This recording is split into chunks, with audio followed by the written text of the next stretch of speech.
এটা হলো স্যামসাংয়ের মিড বাজেটের সবচেয়ে জনপ্রিয় সিরিজের ফোন, অর্থাৎ এই সিরিজের ফোন A56, যেটা ইন্ডিয়ান মার্কেটে অনেক কয়েকদিন আগে লঞ্চ হয়েছিল, কিন্তু সবেমাত্র বা কিছুদিন আগেই এই ফোনটি দেশের মার্কেটেও চলে এসেছে আনঅফিসিয়ালি।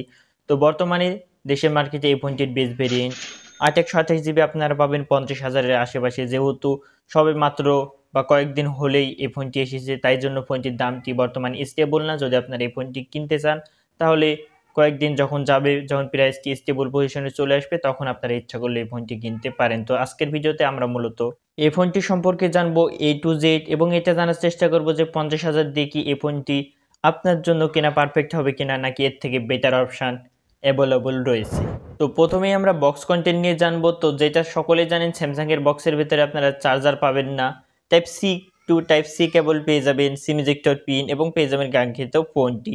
তো এই ফোনটি যদি আপনারা কিনেন, তাহলে আপনাদের বাজেটের সাথে আরও বাড়তি 1 থেকে 1,500 টাকা অ্যাড করে নিতে হবে একটি ভালো চার্জার কেনার জন্য। তো বন্ধুরা, এই হলো ফোনটি। তো আমরা প্রথমে ডিজাইন নিয়ে জানবো। তো ডিজাইনটি আপনারা দেখে বুঝতে পারছেন যে গতবারের তুলনায় এবারের ডিজাইনটি অনেকটাই তারা পরিবর্তন এবং ইমপ্রুভ করার চেষ্টা করেছে, যদি আপনারা A55-এর সাথে কম্পেয়ার করতে যান। তো এবারের ডিজাইনটি আমার কাছে পার্সোনালি বেশি ভালো লাগছে, একটু প্রিমিয়াম টাইপের এবারে লাগছে।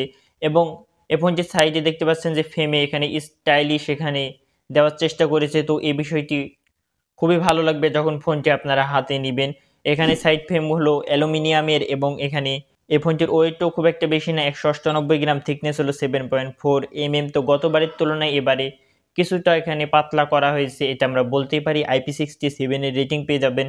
তো যেখানে অন্যান্য ব্র্যান্ড IP68, 69 এর মতো রেটিং তারা বাজেট সেগমেন্টের ভিতরে দিচ্ছে, তো এখানে মিড বাজেটে এসে IP67 একটু কম হয়ে যায়। এখানে যে কমপক্ষে 68 দিত, তাহলে বিষয়টি ভালো হতো।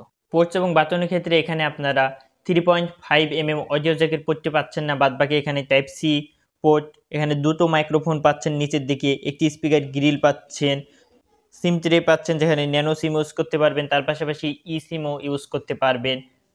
Volume rocker power button right সাইডের দিকে পাচ্ছেন, আর উপরের দিকে পেয়ে যাচ্ছেন আরও দুটো মাইক্রোফোন, এবং এই ফোনটিতে স্টোরিও স্পিকারের সাপোর্ট রয়েছে, যেটা ভালো বিষয় এখানে রয়েছে। এবং পেয়ে যাচ্ছেন অপটিক্যাল ফিঙ্গারপ্রিন্ট সেন্সর। ডিসপ্লে পাতে এখানে চলে এলে এখানে 5 ডিসপ্লে পাচ্ছেন, তবে চিন বেজেল এখানে আপনাদের কাছে মোটা মনে হতে পারে যখন আপনারা 50,000 সেগমেন্টে কম্পেয়ার করতে যাবেন। তো এ বাজেটের ভিতরে আপনার অনেক কম সিন বেজেল আলা ফোন পেয়ে যাবেন। তো সেক্ষেত্রে এই ফোনটি সিন বেজেল একটু তুলনামূলক মোটাই মনে হয়েছে। তবে এখানে ডিসপ্লেটি ভালো দেওয়া রয়েছে, super AMOLED full HD plus 120 হার্টজের ডিসপ্লে পাচ্ছেন।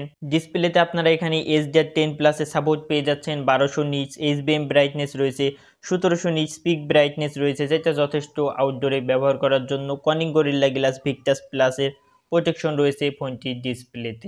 পারফরমেন্স সাইডে এখানে চলে এলে এখানে রয়েছে চিপসেট হিসেবে Exynos 1580, যেটা হলো 4nm বেসড, এবং এই চিপসেটটি স্যামসাংই তৈরি করেছে, যেটা আপনারা সকলে জানেন। এখানে আন্তর্জাতিক স্কোর দেখতে পাচ্ছেন যে 9 লাখ প্লাস প্লাস চলে আসে, যেটা এখানে ভালো বিষয় রয়েছে। অ্যান্ড্রয়েড 15 পাচ্ছেন, One UI 7 পাচ্ছেন, 6 বছরের অ্যান্ড্রয়েড মেজর আপডেট পাবেন, 6 বছরের সিকিউরিটি আপডেট পাবেন, যেটা স্যামসাংয়ের ক্ষেত্রে একটি বড় ধরনের প্লাস পয়েন্ট। এখানে অনেক বেশি আপডেট পাওয়া যায়। তার পাশাপাশি এই ফোনটিতে আপনারা বেশ কিছু AI ফিচার্স পেয়ে যাবেন, যেমন AI ইরেজার, স্ট্যান্ড স্লোমো। তো আপনার ফ্ল্যাগশিপে যে সকল AI ফিচার্স পান, বেশিরভাগই আপনারা এখানে পেয়ে যাবেন।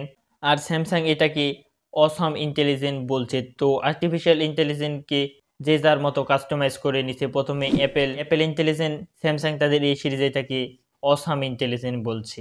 LPDDR5X এখানে র্যাম পাবেন, UFS 3.1 হলো এর স্টোরেজ টাইপ। তো এখানে পারফরমেন্স সেকশনে আপনারা 50,000-এর ভিতরে একদম বেস্ট পাচ্ছেন না। যদি আপনারা 50,000 বা মিড রেঞ্জ বাজেটে যদি আপনারা আনঅফিসিয়াল মার্কেটে দেখতে যান, বেশ কিছু ভালো ভালো অপশন পেয়ে যাবেন। যদি আপনারা গেমিং-টেমিংয়ের জন্য বিশেষ করে চান, তাহলে iQOO Neo 10 এ বাজেটের ভিতরে দুর্দান্ত কিছু অফার করছে। তার পাশাপাশি Redmi K80 এরকম ধরনের স্মার্টফোনগুলোতে আপনারা 8 Gen 3 পাচ্ছেন, যেটা Exynos এর থেকে বেটার পারফরমেন্স আপনাদেরকে ডেলিভারি করবে। তো আপনারা যদি গেমিং-টেমিংয়ের দিক দিয়ে চান, তাহলে আমার মনে হয় যে স্যামসাংয়ের তুলনায় সে সকল অপশানগুলো বেটার হতে পারে। তবে সফটওয়্যারের দিক দিয়ে চাইলে এই ফোনটি আপনারা দেখতে পারেন। ব্যাটারি এখানে 5000 mAh পাচ্ছেন, 45 ওয়াটের চার্জিং সাপোর্ট পাচ্ছেন, আর বক্সের ভিতরে চার্জার পাচ্ছেন না, যেটা আপনারা শুরুতেই দেখলেন।